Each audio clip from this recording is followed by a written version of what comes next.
ಕೇಳಲಿ ಎಂದು ನಾನು ಹಾಡುವುದಿಲ್ಲ.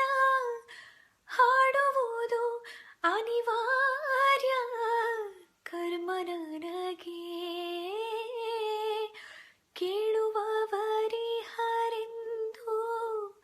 ನಾ ಬಲ್ಲೆ, ಅದರಿಂದ ಹಾಡುವೆನು ಮೈದುಂಬಿ ಎಂದಿನಂತೆ.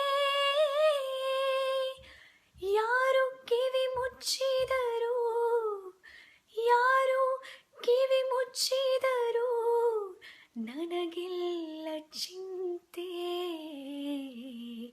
ಎದೆ ತುಂಬಿ